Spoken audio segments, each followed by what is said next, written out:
hawajatenda kazi zingine.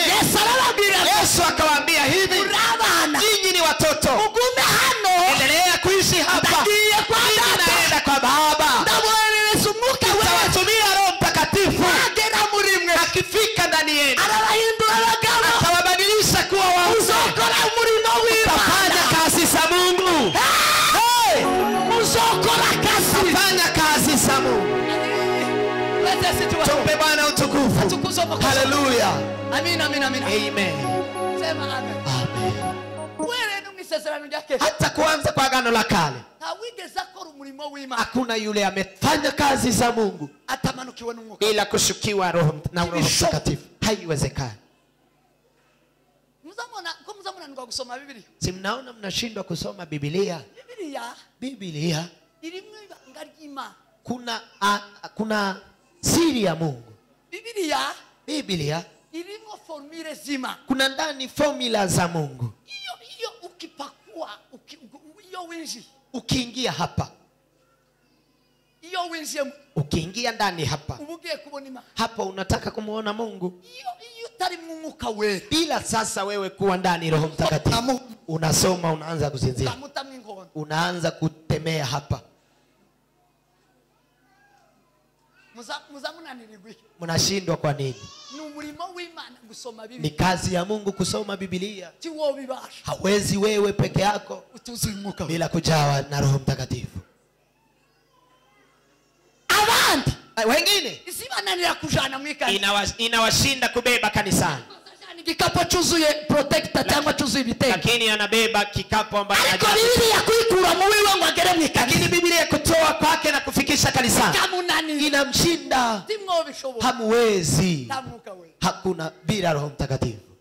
Kumtumikia Mungu. Ubwenge bwo gukorera Imana. Hekima ya kumtumikia Mungu. Iyo bushe buzanywe n'Umwuka Wera. Kija na imeletwa na Roho Mtakatifu. Uzugutandukanyiriza icyacumi n'ibyawe. Inakutofautisha fungo la 10 na mambo yako. Uzugutandukanyiriza umugore wawe n'utaruwa. Inakutofautisha mke wako na mkesi wako. Ivy'isi n'ibitari. Inatofautisha ya ulimwengu na mambo si ya ulimwengu. Kamuesha kumenya ivy'isi uyima. Inakupea kujua ya mambo ya nyumba ya Mungu. Biblia iravuga tusome kitabu cha Kutoka ibice 31 31 murongo wa mbere mstari wake wa kwanza ugeze ku wa gatatu mpaka mstari wa 3 wa gatanu 5 sorry.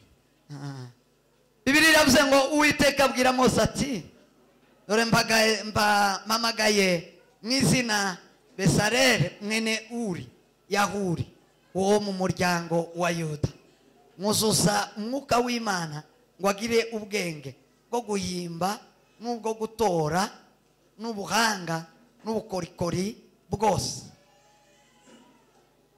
zo guhimba imirimo y'ubuhanga no gucura izahabu n'ifeza n'imiringa no gukeba amabuye yo kwikigwa no kubaza no kugira ubukorikori bwose. Amen. Amen. Tuendelee. Nagira ngo tuganire aya magambo ndashima Imana iduhaye uyu munsi. Nataka tuongee kwa maneno haya na mshukuru Mungu ambaye ametupa nafasi ya leo. Nashimira abashitsi twabanye. Nashukuru kwa wageni ambao wako pamoja nasi. Bavuye umoja, Imana ibahumugisha mwinshi. Wale waliotoka umoja, Mungu awabariki sana.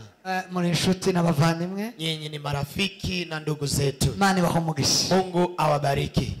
Umubyeyi wacu Imana imugisha. Nashukuru mzazi wetu, Mungu akubariki. Yesu akugire neza cyane. Baba akutendee mema. Jo twari turi kumwe ariko sinamenye ko ari intumwa. Jana tulikuwa pamoja naye na sijajua ni mtume. Imana imugisha ko akomeje gukunda Imana. Mungu ambariki kwa kuendelea kumpenda Mungu. Avuze neza ngo ubuzima bwiwe bwose nubwo gukorera. Amesema vizuri, maisha yake yote ameyatoa kwa ajili ya kumtumikia Mungu. Nashima Imana kwa bwa Patro. Nashukuru Mungu kwa ajili ya Patro. Imana ishimwe ko yaje. Mungu asifiwe kwa kuja kwake. Yagize neza. Amefanya vizuri. Imana yamufashije ikabana nawe akahuruka hano. Imana ishimwe. Mungu amemsaidia akaja kufika huko. Mungu asifiwe. Nashima Imana rero. Namshukuru Mungu sasa. Imana imugisha mwinshi cyane. Mungu amtendee mema. nishimira ibikorwa byose. Nafurahia kila kazi zote ibajemo bari biko bikogwa ambazo wamekuja kwa ajili ya kufanya kazi hizo. Mana ibibemo ikomezanye nabo. Na Mungu aendelee kuwa pamoja nanyi. Hanyuma tuge kuganira ijambo ry'Imana. Tunataka kuzungumzia neno la Mungu. Kuwakane twadufite ijambo rivuga ngo gukora umurimo w'Imana. Umurimo w'Imana mu bantu. Thursday tulikuwa na neno lisemayo kufanya kazi ya Mungu ndani ya wanadamu. Kuri Noeli, kuri Pentecost. Kwa Pentecost hari ijambo nasigaje ugato. Kuna neno nimebadikisha kidogo. Ndagira ngo naryo ndusoze. Nataka kulimaliza. Nababwiye umwuka imirimo y'umwuka wera mu mwana w'umuntu. Nimewaambia kazi za Roho Mtakatifu ndani ya mwanadamu. Mpamvu Kristo, sababu Kristo yashimye ko agenda, amefurahishwa na kuenda kugira ngo umwuka wera w'Imana azayobore itorero, ili Roho wa Mungu aje aiongoze kanisa. Umumaro w'umwuka wera, kazi ya Roho Mtakatifu inyuma ya Kristo, nyuma ya Kristo. Sema amen. Hallelujah. Sema amen. Sema amen. Kristo yabwiye indumwa, ameiambia mitume, arabwira ngo isoborera byiza, akawaambia yale yatakuwa vizuri nuko nogenda, ni kuenda kwangu, nukutagumana na, ni kutokuishi pamoja na. Yesu yari mwiza mu ndumwa. Yesu alikuwa ni mzuri katika mitume. Yesu yari mwiza mu ndumwa. Yesu alikuwa mzuri katika Yesu yari mwisige, yari mwisi. Alikuwa mzuri katika ulimwengu. Yesu yari gisubizo cy'abantu. Alikuwa ni jibu la wanadamu. Alikuwa arababwira ngo, lakini akawaambia, nubwo murimo mumbona tubana na, ingalao mnaniona tunaishi pamoja na, na nawalisha, kalakiriza abarwayi, na waponyea wagonjwa, kalazurira abafu, na wafufua wale waliokufa. Ndababwira icyiza, lakini nawaambia kizuri kwenu nuko nogenda, ni kuenda kwangu. Sema amen. Hallelujah. Nimwumve mumaro w'umwuka. Sikiza thamani ya Roho Mtakatifu. Yesu abwira abigishwa, Yesu akawaambia mitume, arabwira ngo icyiza kiruta ibindi rubo, akawaambia kizuri kuliko kitu kingine, suko ngumana namwe, si kuendelea kuishi pamoja nanyi, itorera cyiza gusumba, kitakuwa kizuri kuliko kingine, nuko ngenda, ni kuenda kwangu. Ayi, Imana ishimwe ko Yesu yagiye. Amen. Tumpe Bwana utukufu. Yesu shimwe kwa haki. Asante Yesu kwa sababu umeenda. Sema amen. Amen. Sema amen. Hallelujah. Imani shimwe kwa Yesu. Mungu asifiwe kwa sababu Yesu ameenda. Yesu alimwambia, Yesu akawaambia, nikienda ndawohereza umwuka wera, nitawatumia Roho Mtakatifu. Kandi nimbohereza umwuka wera, na nikiwatumia Roho Mtakatifu, azabana namwe, atakuwa pamoja nanyi, azabigisha, atawafunza, azabibutsa ibyo nabigisha, atawakumbusha yale niliyowafunza. Icyakabiri, cha pili, azababwira n'ibyo ntababwira, atawaambia zaidi ya yale niliyowaambia. Yesu yari afite umupaka. Yesu alikuwa na mpaka n'ibyo adashobora gukorera muri rimwe, yale hawezi kuyatendea katika wanadamu. Lakini akienda, haraza umwuka wera, atakuja Roho Mtakatifu, ubakoresha ibiruta ibyo, atawatumia zaidi ya yale niliyowaambia. Yesu yari yambaye umubiri. Yesu alikuwa amevaa mwili. Yari Imana pili. Yeye hakukuwa Mungu asilimia. Yari Imana n'umuntu. Alikuwa ni Mungu mtu. Sema amen. Hallelujah. Ariko umwuka naza, lakini Roho akija, tabu Mungu, yeye hatakuwa mtu, araba Imana, atabadilika Mungu tu. Antimunyumvise. Hamjanisikiza. Iyo mubimenya mabugo. Mngenisikiza mngepiga makofi. Muona kugeza n'ubunyi. Hata sasa hamjasikia. Mumfashe dukoma masimu. Pigie Mungu makofi. Umwuka wera, kwa sababu ya Roho Mtakatifu. Yesu yari afite asili yanje. Alikuwa na asili ya mwili ama yangu na wewe. Yesu yari afite intege nke. Alikuwa na udhaifu zawe nange, zangu ama zako. Yesu yaragendaga, alikuwa anatembea akaruha na anachoka. Amen. Amen. Amen.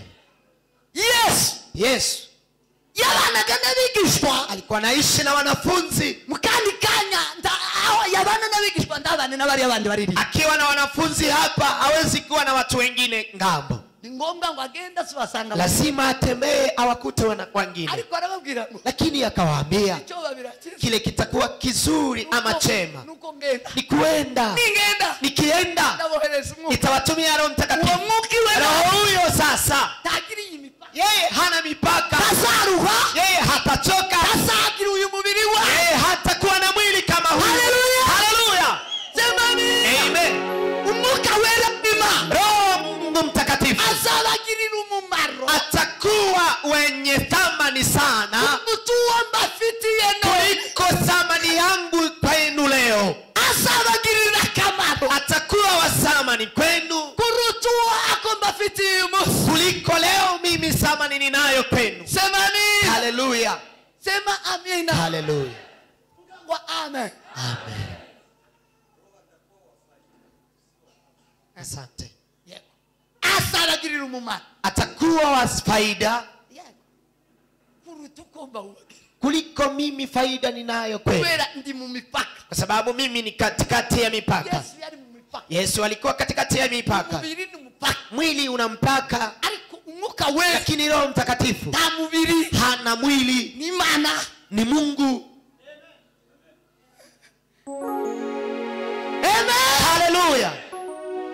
umurimo w'Imana, Kazi ya Mungu, ukorera Imana, kumfanyia Mungu kazi, ukorera Imana kumfanyia Mungu kazi ni imbaraga ni nguvu zitava mu nyama n'amaraso, ambazo hazitoki katika damu na mwili, ziziva mu mubiri, hazitoki katika mwili yavukire ambayo umezaliwa nayo, umubiri usa na nyoko na so, mwili ambao unafanana na baba na mama, usa na ba ambao nyokorobe, unafanana na kina mjomba. Ayaye. La, imbaraga zikorera Imana, nguvu ambazo zinamtumikia Mungu imbaraga ni nguvu zituruka ambazo zitoka mu bushobozi katika uwezo no mu mbaraga na nguvu z'umwuka wera. za Roho Mtakatifu. Kuwa kane Thursday narabantu twaraganiriye, tulizungumza, abwira ko nikawaambia kwamba Imana Mungu yarashimye amependelea ifata imirimo yose akachukua kazi zote y'umuntu za mtu yaremye ambayo amemumba ibishira muri Kristo, akaiweka ndani ya Kristo. imirimo yo Kazi zote Imana ishobora kwishima Mungu ambazo angefurahia umwana w'umuntu yokora, mtu atende, Imana ishira muri Kristo, Mungu akachukua akaiweka ndani ya Kristo. imare kwishira muri Kristo, Alipoweka ndani ya Kristo irafunga, akafunga, mariterera Kristo, akamrusha Kristo ndani ya watu. wakira Kristo, Yule atakayempokea Kristo, wakira Imana, yule atakayempokea Mungu akakira Kristo, na anampokea Kristo akamwakira, na anampokea ndani mwake, aramusangamo imirimo atamkuta ndani kazi yose zote ishobora zote ambazo naweza Imana, zitamfurahisha Mungu akabakorera Imana. na anamtendea Mungu kazi. Inyuma ya Kristo Nyuma ya Kristo takazi k'Imana, hakuna kazi za Mungu ambazo tagukorera Imana hakuna kubaho kumfanyia Mungu kazi, tako. hakuna. Inyuma ya Kristo Nyuma ya Kristo mirimo, hakuna kazi, ta mirimo ihaba, hakuna kazi ambazo Muri zipo Kristo, ndani ya Kristo. Imana yashyize imirimo Hapo Mungu ameziweka kazi zote. yavuze ngo Amesema kwamba abo yaremye bose wale wote aliowaumba yaremeye imirimo myiza amewaumbia kazi nzuri muri Kristo Yesu. ndani ya Kristo Yesu. Imana yiteguriye, Ile Mungu amejiandalia. Imana ntabwo yaremye umuntu Mungu hajamuumba mwanadamu kwa ajali tu, kugufa kurema, kwa kuumba tu. yaricaye iratekereza, Alikaa akafikiria, ibona imirimo yose ya Jean Paul, akaona kazi zote za Jean Paul, wimare yohereza Jean Paul mu basege, alafu akamtuma Jean Paul kwa familia hiyo, ngo namara avuke alafu azaliwe aze gukora ino mirimo. aje kufanya kazi hizi. Uko niko Imana yayiteguriye kera. Vivyo hivyo Mungu amejiandaa tangu Biblia awali. isivuga ngo isi itararemwa, Ulimwengu bado kuumbwa, isi itararemwa, ulimwengu bado kuumbwa. Mimi imirimo yanjye kazi zangu zote zilikuwa zimepangwa, yaripanze muri Kristo ilikuwa Yesu. imepangwa ndani ya Kristo Yesu. Kabla misingi ya ulimwengu kuwepo, Kabla msingi ya ulimwengu kazi kuwepo, zangu zilikuwa tayari. imirimo yanje yose yari ihari. Imana yari yariteguye, Mungu alikuwa ameiandaa, ayipanga akapanga umwe ku wundi, moja baada ya mwingine. imirimo nzokora mu myaka y'ubusore, Kazi zote nitakazozifanya imirimo katika nzokora miaka mu myaka y'ubusaza, na miaka ya uzee, yose yote ifunze muri Kristo Yesu. imefungwa ndani ya Kristo Yesu. Iyo Kama wiyakiriye Kristo, ukimpokea Kristo, musangamo imirimo yawe. unamkuta ndani kazi zake. Iyo utakiriye Kristo, Bado kumpokea Kristo, iyo ukora yose yale yote unayoyatenda iriho umugayo, ni bure, iriho ibizinga. ni bure, ina uchafu kwa Mungu. Sema amen, Amen. sema amen. nyuma ya Kristo. Hakuna kile utakachokifanya nyuma ya Kristo chemegwe n'Imana alafu kikubaliwe na Mungu. Hakuna. Hakuna. Sema amen. Sema amen. Atukuzwe Mwokozi. Ahimidiwe Jehova. Habe niyo Hata kama witanga ngufu ujitoe ufe. Habe niyo Hata kama watangiza ufite byose utoe yako yote. Urakoze. Umefanya vizuri. Ariko niba utari muri Kristo. Lakini kama haumo ndani ya Kristo, iyo mirimo iragawa imbere. Kazi zote zimegairiwa mbele za Kristo. Sema amen. Amen. Sema amen. Amen. Atukuzwe Mwokozi. Ahimidiwe Jehova. Dusanga imirimo yose. Tutakuta kazi zote Imana ishima Mungu ambazo anazipenda yayishize muri Kristo. imeziweka ndani ya Kristo. Hanyuma Alafu sasa iyo mirimo kuyikora. Kazi hizo sasa kuzifanya. Kugira ngo uje muri operation. Ili uingie katika operation. Utangire kuyikora. Ili ufanye kazi hizo sasa. Bisa bicho bitu Mwuka w'Imana. Naomba kitu kiitwacho Roho Mtakatifu. Sema amen. Haleluya. Yesu yabanye n'intumwa. Yesu ameishi katika na mitume. Uremererwa gukora. Hakuna yule alikuwa amekubaliwa kufanya kazi. Barabana bo. Walikuwa watoto wote. Sema amen. Amen. Icyo gituma Biblia ivuga ngo. Ndio maana Biblia inasema. Ambia mchakora. Akawaambia itawezekana. Umwuka wera na wamanukira. Roho wa Mungu akiwashukia. Azabagira abagabo. Atawabadilisha kuwa waume. Azabakuza. Atawakuza. Azabagira abagabo. Atawafanya nyinyi muwe wazee. Tamwana uzukora. Hakuna mtoto ambaye anafanya kazi. Hakuna. Nuwana umuntu udakora imirimo y'Imana. Kiona mtu afanyi kazi za Mungu. Kiona mtu hana kazi. Uzomenye ko ari umwana. Jua kwamba huyo ni mtoto. Ari umusaza. Galao ni mzee. Ari umukecuru. Galao ni mkongwe. Sema amen. Amen. Sema amen. Nuwana umuntu. Ukiona mtu ananiwe gukora umurimo w'Imana ameshindwa kufanya kazi za Mungu katika Kristo, n'umwana ni mtoto. N'umwana ni mtoto. habe nubwo yo bafite ubwana, hata awe na mandevu, yo bafite abandi bana, hata awe na watoto wengine, niyo yoba yarati, hata awe amamaliza uzao katika tumbo zake, n'umwana ni mtoto bado. Icyatumye umwana ni kilichosababisha awe mtoto ni hicho. yagumye muri Kristo, hajaingia katika Kristo ngo yakire umwuka wera, apokee Roho Mtakatifu. uwo mwuka wera na Roho Mtakatifu huyu amushoboze gukora, amwezeshe kufanya kazi za Mungu. imirimo y'Imana, kazi zote za Mungu Imana yaremeye muri Kristo, nazo Mungu ameziumba ndani ya Kristo. Tiwo bihishurirwa n'amaso y'umubiri, huwezi kufunuliwa na macho hii ya mwili. Oya, la narimbabwiye umuntu muri Marekani, nimeambia mtu Marekani, umugabo n'umugore barambwira ngo, mzee na mke wakaniambia hivi, bashobora kurengeza ngo $5,000 $10 ngo babitange mu ikanisa, hawawezi kuchukua $5,000 watoe katika kanisa. Bamambwira ngo turakurahiye, wakaniambia tunakuapia, bafite abana 5, wana watoto 5, mukuru w'imfura, barambwira ngo tibota, wakaniambia hawawezi kutoa, bashobora kurengeza $5,000, hawawezi kuchukua $5,000 ngo babitange mu ikanisa, watoe katika kanisa. ngo ndibiba, haiwezekani kwao. Hatuwezi. Timwabishobora, hamwezi. Muzifite ngwabe niyo twozigira, hata tuwe nazo tunaweza endelea kuwa hapa, tukaona maboko azirengeza, lakini hatuwezi pata mikono ya kubeba pesa hizo ngwazijane mu ikanisa, azipeleke katika kanisa. Wow. Baby spiritual. Nikawaambia nyinyi ni watoto katika roho. Baba muri Kristo, baba mu ikanisa, abona baririmbyi, au ni waimbaji, abandi na bakristo mu ikanisa, wengine ni wa Kristo katika kanisa. Mwari mutangariye hapo. Hano dufite abakristo, hapa tuna wakristo. Mlikuwa mmeshangaa kwa hao. Azaza na $200 akaza kuyavunjisha, akavunja, analeta 200, anaanza kutafuta change atoe sadaka. Siko timuzamuvunjisha, timuzamuvunjisha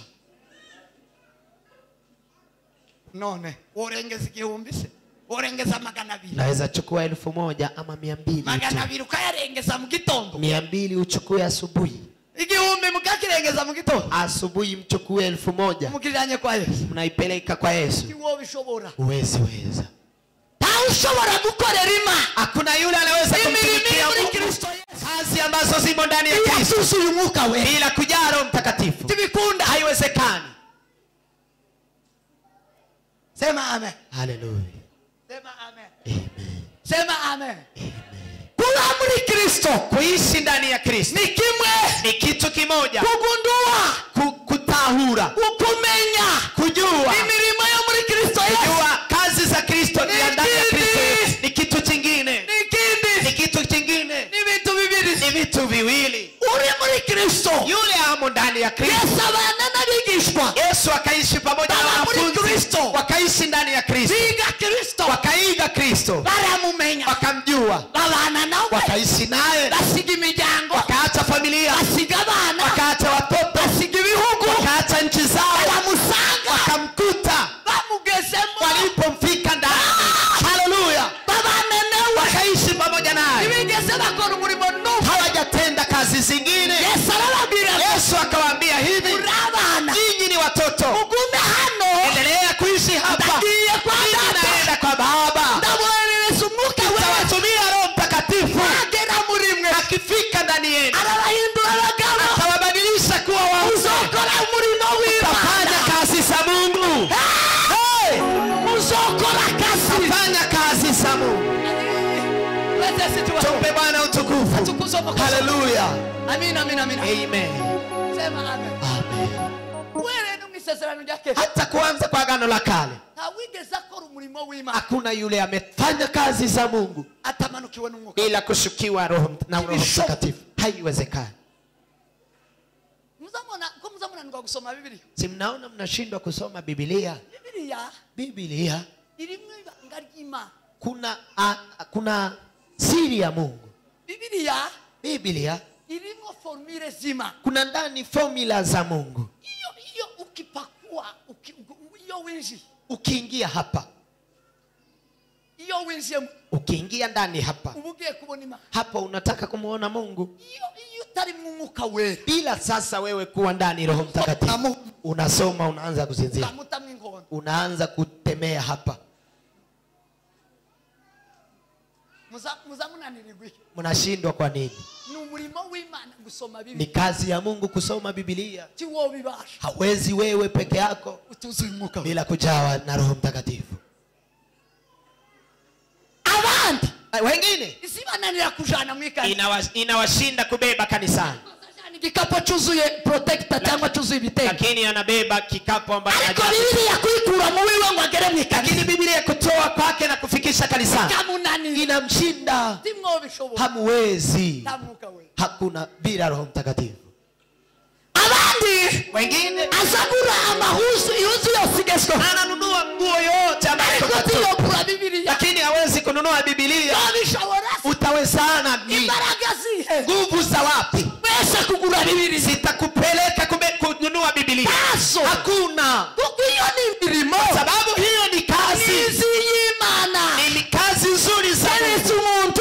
Isipokuwa mtu wategereje umwuka wewe ambao ametegemea Roho Mtakatifu, wategereje umwuka wewe ambaye ametegemea Roho Mtakatifu, umwuka wewe akajaa Roho Mtakatifu, ni uzobasha, huyo ndiye ataweza kusoma ijambo ry'Imana, kusoma neno la Mungu, ni uzobasha, yeye ndiye ataweza gukora umurimo w'Imana, kufanya kazi ya Mungu. abatuzuye umwuka wewe, wale ambao hawajai Roho Mtakatifu, kubabeshesha, ni kuwadanganya, ni kumwana w'imyaka 2, ni kama mtoto wa miaka 2 umutereke wa 25 kilo, alafu muwekelee 25 kg. yo ibasha, atawezana na hiyo? yo ibasha, ataweza? nuko mumeze, ni hivyo mlivyo, iyo mutari mu mwuka wewe, bila kuwa na Roho Mtakatifu. 1000 yo ni mzigo, ni 25 kg. Ibihumbi 16 ku bagabo b'iki bahana, 16,000 abantu bafite faranga, 16,000 kwa wazee walikuwa hapo, walikuwa wamechaguliwa, wana pesa. Ni 50 kg, ni 50 kgs. Tio bashobokera, haiwezi wezekana. Abasore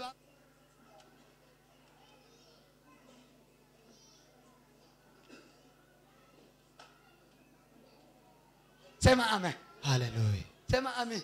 Hallelujah. Kuzuka kare ngo base muri burake, kuamka mapema waje kwa maombi ya alfajiri. 50 kg kubeba, ibiro 50 kugushira 50 kg, kuvuga ngo wibamburuze ili ujiamshe uje. imirimo y'umwuka we imirimo yo muri Kristo Yesu, kazi ya ndani ya Kristo Yesu, imirimo yo muri Kristo Yesu, kazi za ndani ya Kristo Yesu. Sema amen. Haleluya. Abrahamu yagendanye n'Imana iminsi myinshi. Abrahamu ametembea na Mungu miaka mingi, babana n'Imana, akaishi pamoja na Mungu. ubuti Imana Lipokucha Mungu mukoresha test, akamfanyisha exam. test yazimukoresha ari iki? Exam alikuwa anamfanyisha ni nini? Yazimureba neza, Ilikuwa anataka kumwangalia vizuri. baraka z'Umwuka Wera zituye muri Abrahamu. Je, nguvu za Roho Mtakatifu ambazo zinaishi ndani ya Abraham Uzokora umurimo kama zinaweza fanya kazi ku gitambo gikome, kwa dhabihu kubwa, kwisadaka ikome. kwa sadaka kubwa.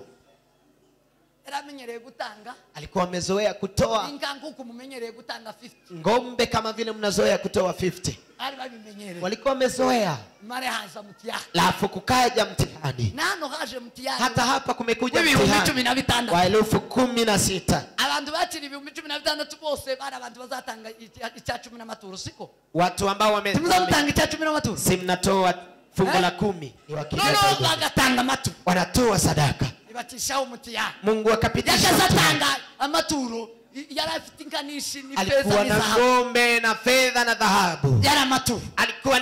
Ilikuwa ni sadaka. Azara umwana umwe. Akamzaa mtoto mmoja. Mumarimani iravuga atereka ndebe imbaraga z'Umwuka. Alafu Mungu akasema acha niangalie nguvu za Roho Mtakatifu zituye muri Abraham, ambazo zinaishi ndani ya Abraham.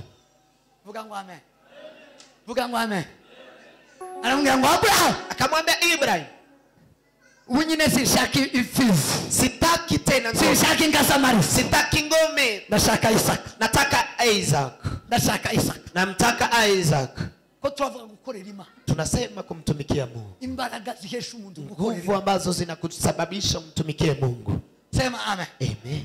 Anamwambia ngo Abraham, akamwambia Ibrahim, Isaac, namtaka Isaac, niwe gitambo, yeye ndiye dhabihu la leo. None kwa hiyo sasa Isaac aravuga ngo wamana, akasema ewe Mungu, tana matosha, hatuna kikao na wewe, hatuna kikao na wewe, hakuna kikao yangu na mimi na wewe. Sabiri mana ngoma, hatamwambia ewe Mungu, kurabona unaonaje? Utambutse zino nka zose, umepita ngome hizi, izinoro zose na fedha hizi, ibi byose urabita, haya yote umepita, ureza kana kamwe, unaangalia katoto kamoja, ako umwaga nuwe wewe. Sasa unajipenda vipi? Hajaangalia hiyo. Yari agira Umwuka Wera, alikuwa na Roho Mtakatifu, yagira Umwuka w'Imana, alikuwa na Roho wa Mungu, yagira Umwuka w'Imana, alikuwa na Roho wa Mungu. Tige sasa hajafikiria hayo, tige sakori na amani Mungu, hajafanya kikao na mke wake. Watu watusu Umwuka Wera, watu ambao hawajai Roho Mtakatifu. Sasa mambo mtachatanga, anasema sitatoa kitu, ndaja kuvugana n'umugore, nitaenda kuzungumza na mke wangu. Huyu watu kwa mambo mtachari butange, huyu anasema sitatoa kitu, nitaenda kuzungumza na Kiyobe. Imani iravuze ngo dukore, Mungu anasema tufanye, wamaruka vyangu, alafu unasema nitaenda kuzungumza na bibi Kiyobe. Hiyo murabwa na muturanye ngo byo mukorera Imana. Unebwe bw'abintu, hiyo ni udhaifu wa watu wa huko. Amajo y'abatuzi Umwuka Wera, hiyo ni ujanja ambao watu akasema sina lingine, nakubali. Isaac akamwita Isaac, akamwambia funga kuni, wewe beba kuni, mbele tugende, enda mbele twende. Kama wakaenda kumusosi Moria, katika mlima Moria, kumusosi Moria, akaingia katika mlima Moria, akatembea na nguvu sana, akatembea na Umwuka Wera, akatembea na Roho wa Mungu, kugira ngo abashe gukora, ili afanye imani shima, kile ambacho Mungu anafurahia, imani kunda, kile Mungu anapenda. Biblia inafuka bro, Biblia inasema akeze kumusosi Moria, alipofika mlimani Moria, akachukua panga, hajabahatisha, alikuwa anamtumikia Mungu, alikuwa katika nguvu za kumtumikia Mungu. Alipochukua imani pa malaika, Mungu akamtuma malaika, akamwambia shika panga hilo, shika panga hilo. Huyo ni mwenye roho, huyo ni mwenye Roho Mtakatifu. Akasema neno hapo, akasema achia hapo Abraham, achia hapo Abraham, najua unanipenda, najua unanipenda, najua unanipenda. Kumtumikia Mungu ni kumpenda Mungu. Amen. Amen. Sema amen. Amen. Sema amina. Amen. Wewe sisi tumhilo. Tumpe Bwana utukufu. Haleluya. Bwana wewe,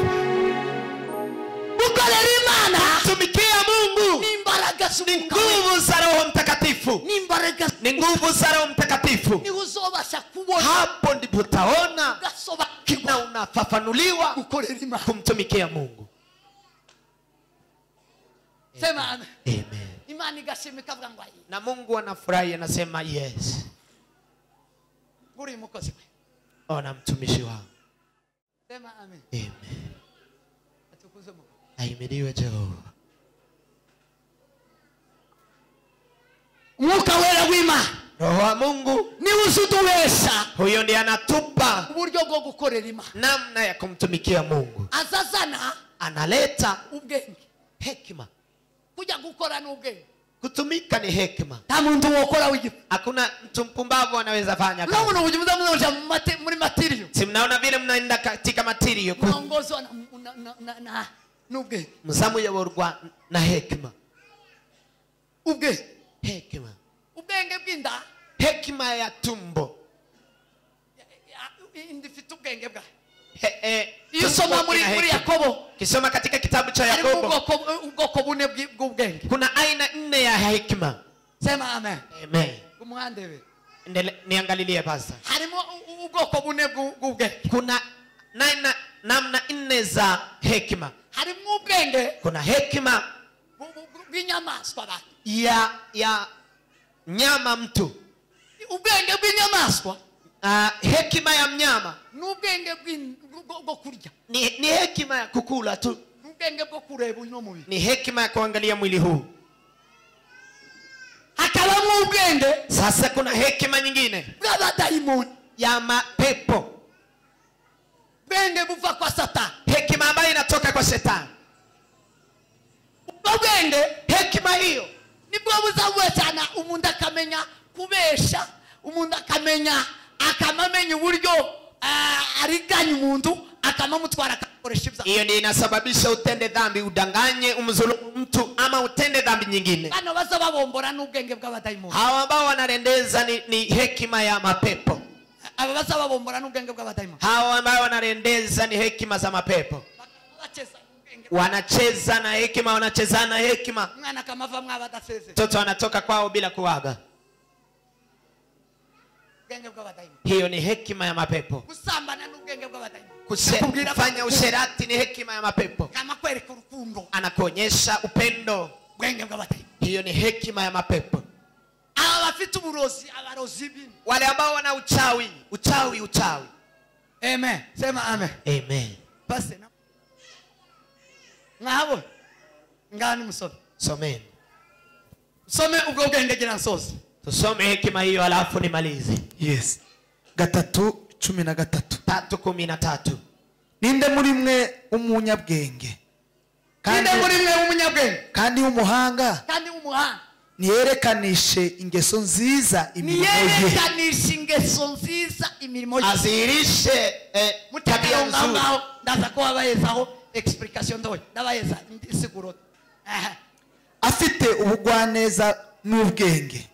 Uwo muntu abafite ubugwaneza n'ubwenge. Huyo ana utuwema na hekima. Ariko nimba muhorana amakimbirane akaze mu mitima yanyu, bene ubwo bwenge subumanuka buvuye mu ijuru. Ubwenge buzana amakimbirane subumanuka buva mu ijuru. Ahubwo n'ubwisi, ahubwo n'ubwenge bw'isi, ari ubwenge bw'inyamaswa abantu, n'ubw'inyamaswa abantu, ndetse n'ubw'abadayimoni. Kuko aho amakimbirane n'intonganya biri, amakimbirane n'intonganya biri, ariho no kuvurungana kuri, no kuvurungana kubakura, no gukora ibibi byose, no gukora ibibi byose babira. Ariko ubwenge buva mu ijuru, bya mbere buraboneye, kandi n'ubw'amahoro, icyakabiri n'ubw'amahoro, n'ubw'ineza, icyagatatu bugira neza, bemera kugirwa inama, icyakane buzabugirwa inama, guzuye imbabazi, icyagatanu guzuye imbabazi, n'imbuto nziza, icyagatandatu bugira imbuto, butarobanura ku butoni, icyakarindwi tibuzaburobanura ku butoni, kibwira ngo uyu nguyu ni mwene wacu, uyu nguyu ni iki, kandi butagira uburyarya. Icyagari 18 tibugira uburyarya, haina unafiki. Amen. Sema amen. Amen. Sema amen. Amen. Sema amen. Amen. ubwenge bw'isi n'ubwenge nyamaswa. Hekima ya ulimwengu ni hekima ya ubwenge bw'abadayimoni na hekima ya mapepo. Ubwo bwenge bwose, hekima hizo zote bwunamiye mu isi, inainama katika ulimwengu, ntibuzabureba mu ijuru, haiangalii mbingu. Ibwo guhishurira imirimo yo muri Kristo, haiwezi kufanulia kazi za ndani ya Kristo. Ubwo guhesha gukorera Imana, hekima hiyo haiwezi kukupea. Nico gituma uzubona ijana, ndio maana unapata 100, ukamurimira ntiwomenya ko hari w'icacumi. Una meza uweze jua kuna fungu la shilingi 10, shilingi 10 tu. Umuntu yaguhesha ijana, mtu akikupa 100, ufite ubwenge nyamaswa, ukiwa na hekima ya Bisi, ukiwa na hekima ya ulimwengu, ubwenge bw'abadayimoni, na hekima ya mapepo, ubwo bwenge, hekima hiyo uraguhesha kumira zose, itakupa kumeza yote. Ariko tibwo guhesha kumenya imirimo, lakini haiwezi kupea kujua kazi za ndani ya Kristo, kuko atari ubwenge, kwa sababu si hekima buva mu ijuru, itokayo mbinguni. Umwuka wera w'Imana, Roho wa Mungu wavuye mu ijuru, umetoka mbinguni kugira ngo uzane ubwenge ili upeane hekima. Sema amen. Haleluya. Sema amen. Amen. Kwa gukorera Imana, za kumtumikia Mungu. Amen. Amen. Amen. Amen. Ubwenge bwo gukorera Imana, hekima ya kumtumikia Mungu. Ubwenge bwo gukorera Imana, hekima ya kumtumikia Mungu. Iyo bushe buzanywe n'Umwuka wera, kija na imeletwa na Roho Mtakatifu, uzugutandukanyiriza icyacumi n'ibyawe, inakutofautisha fungo la 10 na mambo yako, uzugutandukanyiriza umugore wawe n'utari wawe, inakutofautisha mke wako na mkesi wako, ivy'isi n'ibitari, inatofautisha ya ulimwengu na mambo si ya ulimwengu, uweza kumenya ivy'isi y'Imana, inakupea kujua mambo ya nyumba ya Mungu. Biblia iravuga ngo, Biblia inasema uyu mugabo twasomye, mzee huyu ambao tumesoma, Bisalel, Imana yabwiye Mose, Mungu amemwambia Musa, anatoranyinyize Bisalel, akamwambia nimchagua Bisalel, muzuzu umwuka w'ubwenge, na mjaza roho wa hekima n'ubuhanga na utaalamu, agiye gusobanukirwa n'ibintu byo mw'Ikanisa, anataka kufafanuliwa mambo yote ya kanisani. Hari umuntu uri muno utazi ibintu by'Ikanisa, kuna yule ako hapa anajui mambo ya kanisani, kamuko uva mu ijuru, hauna roho kutoka mbinguni. Umwuka w'Imana, roho wa Mungu uza n'ubwenge ambayo inaleta hekima, ubwenge buva mu ijuru, hekima itokayo mbinguni. Number 1, kitu cha kwanza, Number 1, kitu cha kwanza, usukwereka ivyo mu rusengero, inakuonyesha mambo ya kanisani.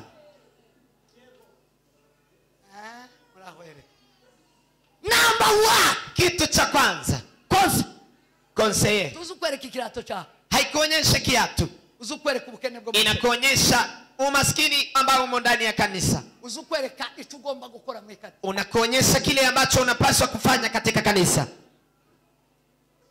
vuga ngo amen. Abasore muri no, sawa sawa sawa. Ubwenge ba Bisalel, hekima ya kina Bisalel, lakini Bisalel bari buzuye ubwenge, walikuwa wamejaa hekima, umwereke icyo agomba gukora mu ihema, onyesha kile atakachokifanya katika hema. Mungu akamwambia Musa, tugira ikibazo cy'ihema nakweretse, usiwe na shida ya hema ambayo ari umusore bita Bisalel, kuna kijana aitwaye Bisalel, mwene Uri, katika nyumba ya Huri, umuzukuru wa Uri, mtukuu wa Huri. Uwo muhungu, kijana huyo afite ubwenge, ana hekima, agiye mu rusengero, anaingia kanisani, yinjiye mu rusengero, anaingia kanisani, yinjiye mu ihema, anaingia katika hema, agiye kuritungana, anataka kupamba. Dufite abasore, tuna vijana badatunganya inzu y'Imana, hawatengenezi nyumba ya Mungu, basambura kanisa, bali hao ndio wananeneza, wao ndio wanajifanya vibaya, hawana hekima kutoka Mungu, hawana hekima ya Roho Mtakatifu. Umuntu wese uza kubomora kanisa, yule ambaye anakuja kubomoa kanisa, yuzuye umwuka wera, hajajaa Roho Mtakatifu. Umuntu wese utaza kuwa, kila yeyote hajakuja kujenga, umwuka wera afite, hana Roho Mtakatifu. gutuma bakega, ndio maana wakina Kega baraye babombotse, wamerendera.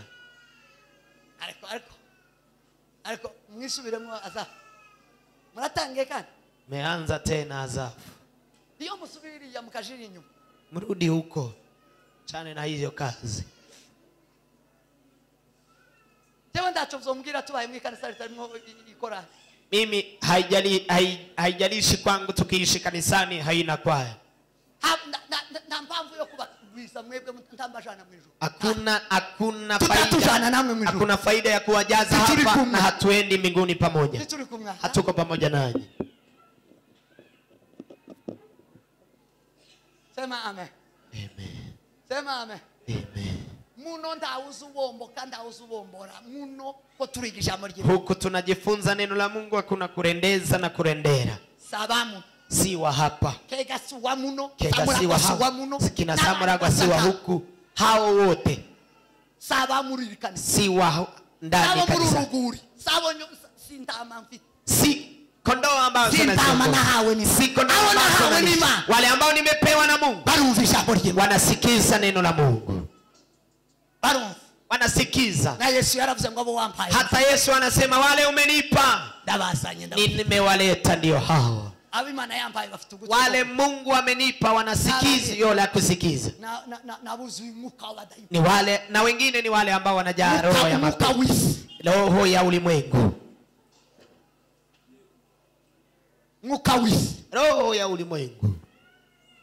motivaza bakigwina hawa abantu babomboka bose tubazagirwina n'ababombo tibaza bakigwina ubwenge buva mu ijuru kuma, hekima ambayo inatoka kwa Mungu ufite kategori 8, ina categories. Nusanga udafitiyo hizo kategori, ukikuta hauna categories hizo, menye kugira umwuka wa shetani, jua una roho ya shetani, roho ya mapepo. bazabemera kugigwina, hawakubali kushauriwa.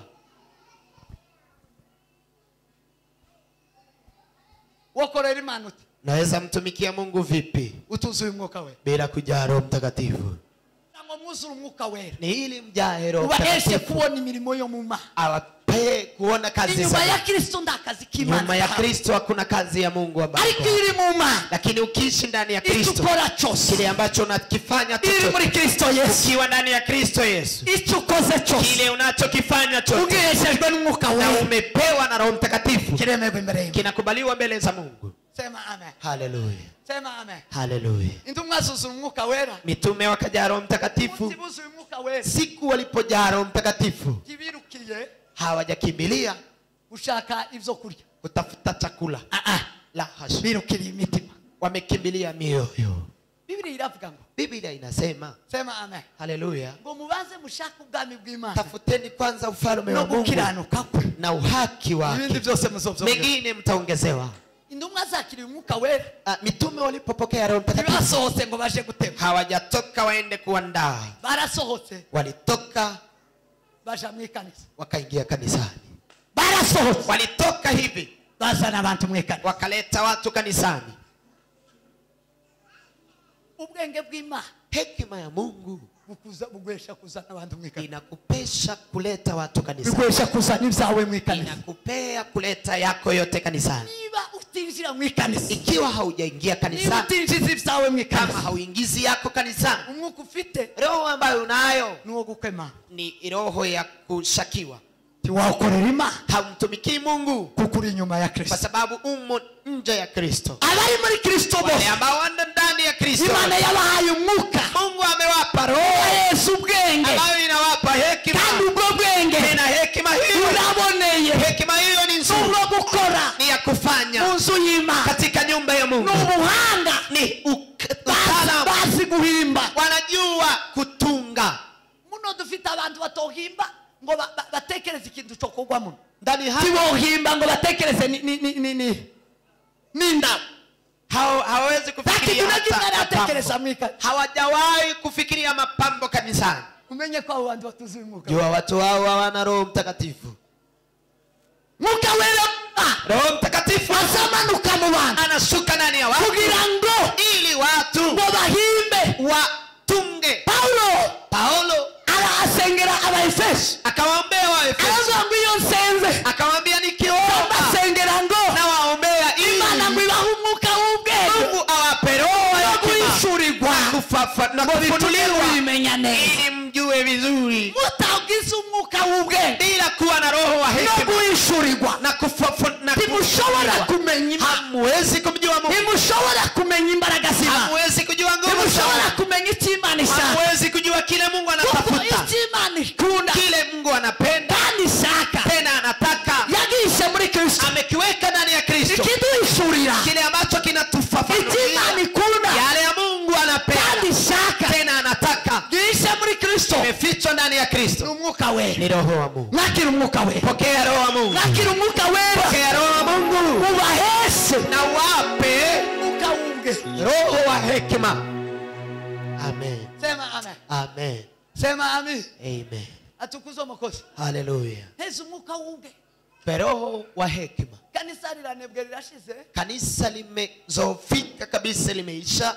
Kuko abantu ko baragenda basubira Kwa sababu watu wanaendelea kurudi nyuma. Kiboshobora ivyima. Hawawezi ya Mungu. Bavuye muri mu makorari ni benshi. Wale ambao wametoka katika makwaya ni wengi. Na baba mu gipastori na wale ambao wanatoka kwa mapasta ni wengi. Na bandi baba mu kanisa bakagenda ni wengi. Na wengi wanatoka kanisani wakienda ni wengi. Umuryango ukagira ngo yagize ubwenge ngo yagiye ngo giye kwicara ngwiri yaza Mombasa amezi 3. Familia inadhani amerevuka ameenda kukaa Mombasa miezi 3. Nguri mwana no wa mbere kwita. Asema mtoto huyo ni wa kwanza kujali familia. Azikwita kurugo no wa. Anajua kuijali familia. Agiye handa atazasenga, anaenda mahali hataomba, atazaterana, hata kusanyika. Amezi 3. 3 months. 3 months. Amara bakamwirahira. Lafu wanamsema. Ikangubwire. Chanikuambie. Abe niyo wozana iki? Ngalao ulete nini? Muzane murangure Kenya. Mulete hata muuze Kenya. Murangure Kenya. Mununue Kenya. Utari muri Kristo. Bila kuwa ndani ya Kristo. Hauna amani. Mani ibwira Yesaya. Mungu akamwambia Isaya. Bice 57 umurongo wa 27. 57. Aramubwira ngo 57 na 51. Ngo nta mahoro y'umunyabyaha. Akamwambia hakuna amani kwa mwenye dhambi. Nikuwiteka nyiringabo. Ndivyo hivyo Mwenyezi Mungu anasema. Guterana, kukusanyika ni itegeko ry'Imana. Kudaterana ni cyaha. Ni amri ya Mungu. Kutokusanyika ni dhambi. Kudasenga ni cyaha. Kutokuomba ni dhambi. Kudaterana bakristo bitoro rya Kristo. Kukusanyika n'abagabo mwe bahana, wazee wa hapa n'abasore bakora imirimo, na vijana ambao wanafanya kazi. muri bese Nyinyi ni wazuri, uzamukora, unafanya kazi. Ariko ndababwira, lakini nawaambia kudaterana, kutokusanyika ni cyaha, ni dhambi. Habe niyo oronka ngalao upate ukagira ibingana bibi, unapata mambo mengi. Tamahoro y'umunyabyaha, hakuna amani kwa mwenye dhambi. Nikuwiteka nyiringabo. Hivyo hivyo Mwenyezi Mungu anena. Nubona utakaza amateraniro mu muti, ukiona inyota y'amateraniro iragushize, umepoteza kiu ya ninga uraserera gusa. Asubuhi ya Sunday unazurura, uragiye ugisa mezi n'amezi, unaenda unakaa miezi na miezi, ukabona tuteraniyo wagiye, unaona umeenda mahali haukusanyiki, ukabona tuterana haukusanyiki, fiti cyaha, una dhambi. muri abanyabyaha, muna dhambi. Nababwira mugende, ntawe nshaka muno utumva ijambo rye. Nawaambia sitaki yule ambaye hasikizi neno la Mungu. Guterana, kukusanyika aho uri hose, mahali ulipo, uzokora iminsi 6 fanya kazi zako siku 7. Siku 7 uwe na siku 1 ya kukusanyika. Mu kwezi ugira amateraniro, katika mwezi uwe na mwaka ugira amateraniro, katika mwaka uwe na kongamano, ugire fellowship, uwe na fellowship. Yes, kukusanyika, kukusanyika, kusanyiko. Kudaterana ni cyaha, kutokusanyika ni dhambi. Haba nje nshaka amaturo yanyu atarimwo gukirana, Sitaki sadaka zenu, ariko nshaka kuzura kwanyu, sitaki kujaa kwenu bila utarimwe Imana, bila Mungu ndani yenu. Hapo nje nshaka hata sitaki. Kandi ntabwo ndashobora kubabwira, na sitaogopa kuambia ukweli. Takasirika na neno la Mungu. Nakasirika na neno la Mungu. Siwezi wapaka nyinyi.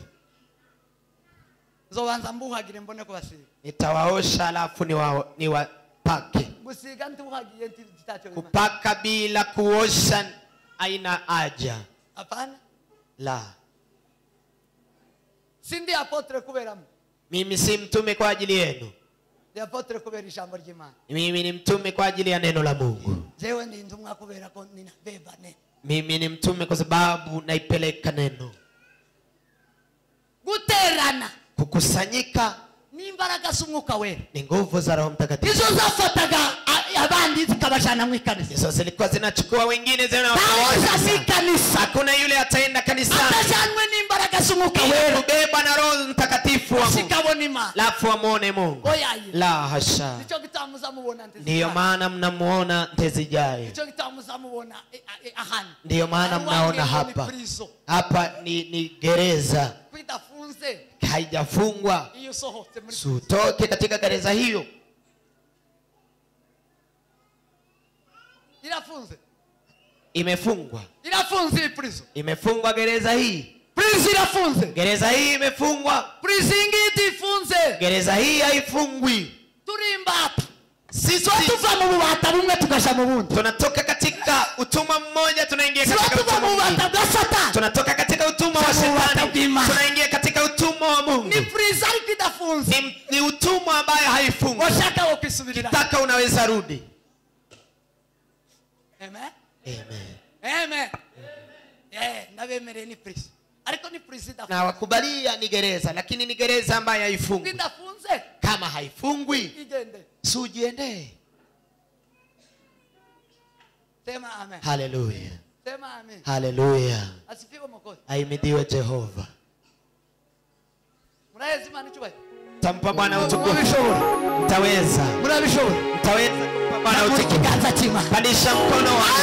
Hallelujah. Mwuka Wera wima. Roho wa Mungu. Ni wawusuraga bana. Ndio ulikuwa unajawa kina Ana. Ana wari umfakasi. Ana alikuwa ni mjane.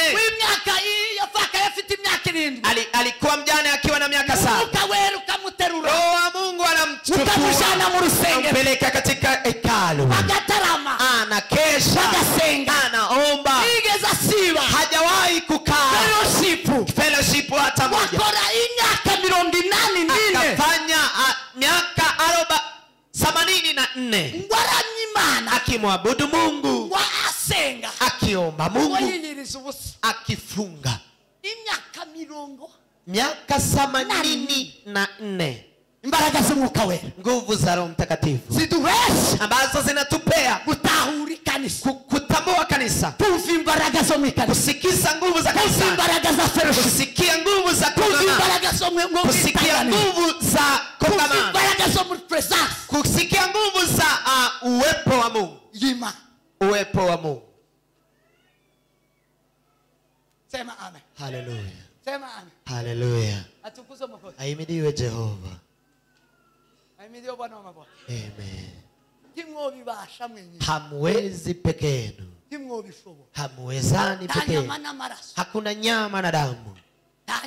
Hakuna nyama na damu. Hakuna nyama na damu. Hizi nyama na maraso. Ya nyama na damu sivyo Mungu. Si ya ufalme wa Mungu.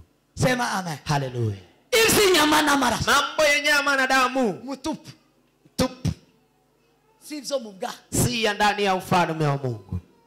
Sema amen. Amen.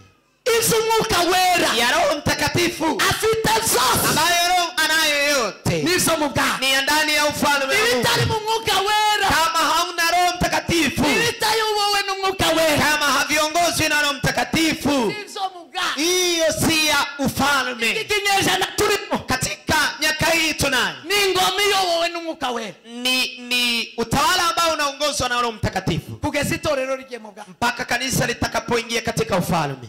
Sema amen. Amen. Sema amen. Amen. Sema amen. Hallelujah. Imana ni nyakuri. Mungu ni mwenye ukweli. Ni suvele. Ni mtawala wa milele. Ivyo yapanze. Yale ambayo yamepanga. Yakisigie chayo bwite. Imekaa muda wake kibinafsi. Kuyobora umwana w'umuntu. Kukuongoza mwanadamu. Igihe chayo kira. Nyakati wake ikapita. Icho gihe kira. Nyakati hizo zikapita. Ifata igihe cha Kristo. Ikachukua nyakati za Kristo. Kristo arakora igihe cye. Akafanya kazi kila muda wake. Muda wake ukaisha. Imana irazuba. Mungu akaheshimu. Niba Imana yarubashe. Ikiwa Mungu ameheshimu igihe chake, akaheshimu kazi muda wake, ikaguverna umwana w'umuntu, ikaongoza mwanadamu, igasingiriza Kristo. Na Mungu akampa Kristo. Mwana w'umuntu amaze gukosha. Mwanadamu alipomwasi Mungu, amaze kugira ubugoma gomeye Imana. Alipomwasi Mungu mwanadamu, Yesu Imana yohereje Kristo. Mungu amemtuma Kristo. Arayobora umwana w'umuntu. Kristo akaongoza mwanadamu. Irazubaha. Mungu akaheshimu. Kristo arangiza igihe akamaliza muda wake cyo kubana n'umuntu, kuishi pamoja na mwanadamu, amuyoboye, akimuongoza, atanga mamlaka, akatoa mamlaka kumwuka wewe, kwa Roho Mtakatifu. Umwuka wewe, Roho Mtakatifu sasa amalize. Takinde cyo bihindo, hakuna kitu kingine kitabadilisha keretse gusa isipokuwa tu ubimenye, ukijua wamara ugasaba umwuka wewe na unaomba Roho Mtakatifu, ukarangiza kino kiringo ukinjira mu bwami bwo, na unamaliza muda huyu unaingia katika ufalme wa Mungu. Sema amen. Amen. Sema amen. Amen. Sema amen. Amen. Itorero ry'ubunyine, kanisa la sasa, ikanisa ry'ubunyine, kanisa la sasa, ivuga butumwa ry'ubunyine, uinjilisti wa sasa, ijambo ry'Imana ry'ubunyine, neno la Mungu la kisasa, linahabwa, linapewa, linayoborwa, linaongozwa, linaangaliwa, linaonwa, linaangaliwa, lirumvwa, linasikilizwa na wenye roho. Umwuka wera w'Imana, Roho wa Mungu Mtakatifu ni uyoboye kanisa, yeye ndiye anaongoza kanisa. Ndangisa nikimaliza, Yohana igice cha 6:63. Yohana 16:36. Biblia inasema, Yesu akamwambia, akamwambia maneno haya ninayowaambia. Hiyo ndio Roho Mtakatifu. Usiposikia neno hili, hawezi jaa Roho Mtakatifu. Mahali nitamalizia ni kujaa watu wanajua kujaa Roho Mtakatifu, bali atafungua kinywa roho yake, bali ataenda apige magoti aombe sana. Nataka kuambia namna ya kujaa Roho Mtakatifu. Nisomee basi hiyo 6:36. Sana sana Biblia neno la Mungu. Soma wewe ambaye umepata.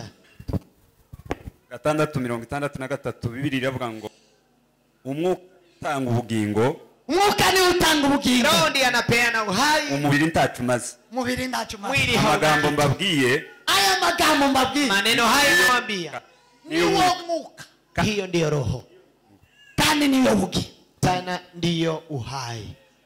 Bibiri jambo ry'Imana yavuze ngo umwuka niwe utanga ubugingo, umwuka niwe utanga ubugingo, niwe wahawe iki kinyejana kubeshaho abantu. Roho ndiye anapeana maisha, gutanga umuntu kuba muzima, kupeana mtu atari muzima, umwuka wera ni Roho Mtakatifu. Umuntu buntu ntacamara, mtu mtupu hana kazi. Amagambo nababwiye, maneno niliyowaambia, yabazanira umwuka w'ubugingo, yeye ndiye anawaletea roho. Aya magambo ya Yesu Kristo, maneno haya ya Yesu Kristo niwo mwuka, niyazana umwuka. Hiyo ndiyo roho, ndiye analeta roho. Kusura umwuka, kujaa Roho Mtakatifu ni kusikiza neno la Mungu. Niba wumva ijambo ko guterana, kama usikii neno la Mungu, Biblia inasema kusanyike, guterana kweli, na mkusanyike makusanyiko mazuri. Ukitii na kuheshimu, unakuja kukusanyika, hapo utajaa Roho Mtakatifu. Biblia kama inatuambia kuzini ni dhambi, kareka gusambana kubera ijambo ry'Imana, hata kuzini kwa ajili ya neno la Mungu, hapo umejaa Roho Mtakatifu. Niba Biblia ivuga ngo utange icya 10 n'amatungo, kama Biblia inasema toa fungu la 17 ashitse, ambayo imefika, ukazumva, unaheshimu hayo, unasikiza, ukabikora na unafanya, hapo umejaa Roho Mtakatifu. Biblia ivuga ngo, Biblia ikisema nusinugeriye cyo kubaka, ukifika muda wa kujenga boma, omba, uhabwe, upewe, usezerane, uagane mbele za Mungu, na unaheshimu, hapo umejaa Roho Mtakatifu. Kuzura umwuka wera, kujaa Roho Mtakatifu si kujitingiza. Kuzura umwuka wera, intumwa mitume wamejaa Roho Mtakatifu kubera Kwa ajili ya neno la Mungu lilikuwa limejaa ndani. Petro alipotoka nje akahubiria watu 3,000 wakaokoka kwa sababu ya neno lilikuwa limejaa. Hiyo ndio roho ilikuwa imejaa ndani ya Petro, kwa sababu roho huyo ni neno la Mungu. Bila kuwa ndani roho, bila kusoma neno la Mungu, bila kusikiza neno la Mungu katika moyo wako, hauna roho ya Mungu, hauna hekima ya Mungu ndani mwako, imba itakupea kufanya kazi za Mungu katika nyumba yako. Pokea Roho Mtakatifu. Amen. Pokea neno la Mungu. Inukeni tuombe. Amen. Amen. Mioyo yetu twaleta mbele zako, tutakase na utembee nasi. Mioyo yetu twaleta mbele zako, tutakase na utembee nasi. Mioyo yetu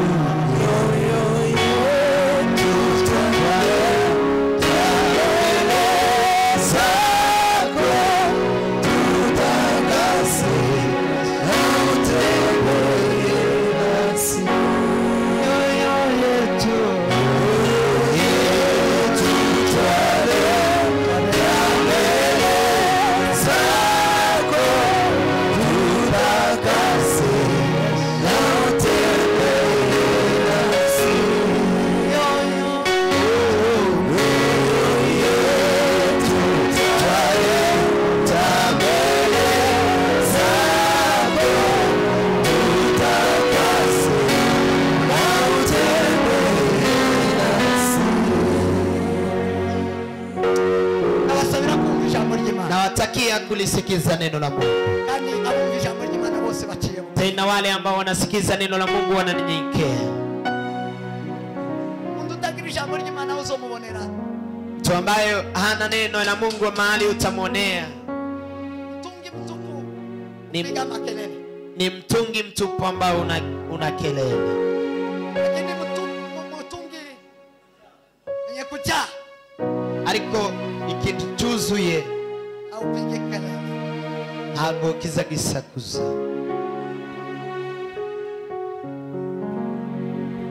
Tutavua mapambo yetu, vitu vyote vya zamani kwetu. Tutavua mapambo yetu, vitu vyote vya zamani kwetu.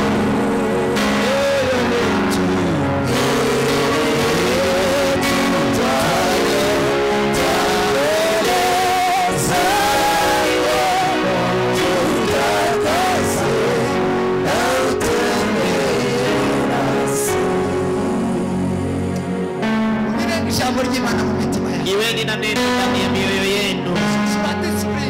Hapo utajaa discipline. Hakuna yule anapenda discipline na hana discipline. Hakuna mwanafunzi ambaye si mwenye discipline. Discipline egal discipline. Tume ni kulinganisha na kuheshimu.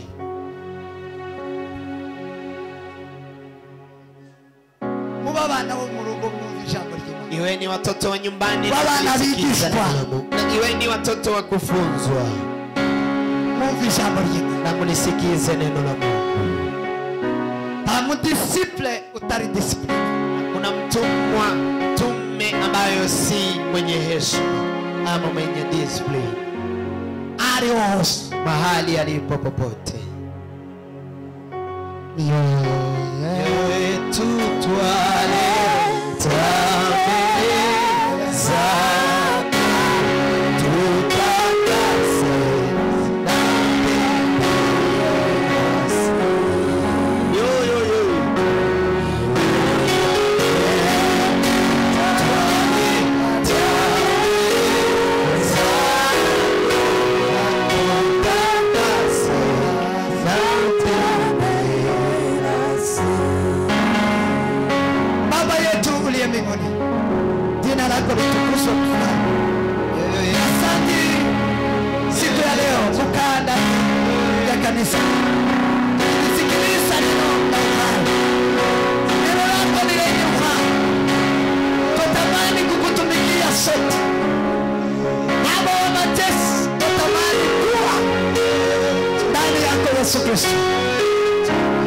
Asante kwa ajili ya neno lako linalotuelekeza Baba wa mabwana jinsi ya kukutumikia, na wewe unafurahia ukiwa mbinguni nikiwa ndani ya Kristo, sababu kazi zote ulizotumbia zimo ndani ya Kristo.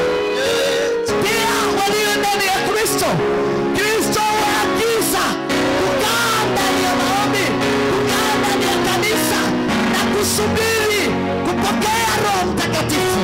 Na Roho Mtakatifu atawapa hekima, atawapa ujuzi, atawapa mamlaka ya kufanya kazi ya Mungu kama vile.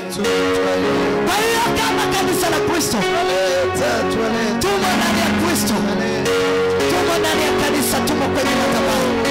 Tunahitaji Roho Mtakatifu ili atuelekeze kwa kufanya kazi yako, kwa kufanya na kupenda. Yes.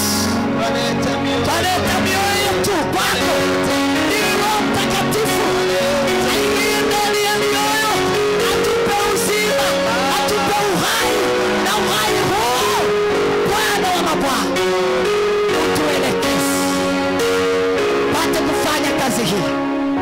Neno lako liwe mingi ndani ya mioyo yetu. Paulo anambia mwishamba lijimana liwelibiri ya ligishune. Neno lako liwe lijae ndani ya mioyo yetu. Tuwe mitungi yenye kujaa neno, tuwe mitungi yenye kujaa neno, na neno likijaa ndani yetu bila shaka tutajazwa hekima, na hekima hiyo itatupa kufanya kazi kutumikia Bwana kama vilivyo. Jina la Mungu Baba libarikiwe katika kanisa. Naombea kanisa, naombea mioyo, naombea masikio yote yaliyo hapa kulisikiliza neno lako na kujazwa Roho Mtakatifu. Wajazwe Roho, wajazwe Roho, wajazwe Roho, wajazwe Roho, Roho wa Mungu, Roho wa Mungu, Roho wa Baba, neno la Mungu, neno la Mungu, neno lako Yesu, neno la Yesu, neno la Yesu Mwokozi wetu, neno la Yesu Mkombozi lijae ndani ya kanisa, jae ndani ya mioyo yetu, jae ndani ya maisha yetu, ili Baba wa mabwana tuwe watu wenye uhai, wenye uzima, tutafanya kazi kama vilivyo. Baba, tunashukuru kwa siku ya leo, tunashukuru kwa sadaka, tunashukuru kwa fungu la kumi, tunashukuru Bwana wa mabwana kwa nyimbo za sifa, tunashukuru kwa neno lako, tunashukuru kwa maombi, tunashukuru Bwana wa majeshi kwa wote waliofanya chochote nyumbani mwa Mungu wakielekezwa na Roho Mtakatifu. Bariki kazi zote za Roho zilizopotea Baba, kazi za Roho zibarikiwe, kazi za Roho zibarikiwe katika madhabahu haya. Bariki Kenya, Nairobi, bariki Bwana Mwiki, bariki Afrika nzima, bariki Baba wa mabwana, bariki, bariki, barikia Bwana wa majeshi Yesu Kristo. Wakumbuke viongozi wetu wa nchi Baba, tunawaweka mikononi mwako. Wakumbuke Bwana wa mapastors, makuhani wote Baba, tunawaweka mikononi mwako. Asante Yesu Kristo mwana wa Mungu kwa siku ya leo. Ni asante kwa kuwa pamoja nasi ili Baba wa mabwana tuendelee kusikiliza neno lako. Heri kwa wale wanaokusikiliza, heri kwa wale neno lako litakuwa uzima wao, heri kwa wale hawatakwazwa na neno lako. Baba wa majeshi, wape baraka kutoka mbinguni. Bariki kazi ya mikono ya kila yeyote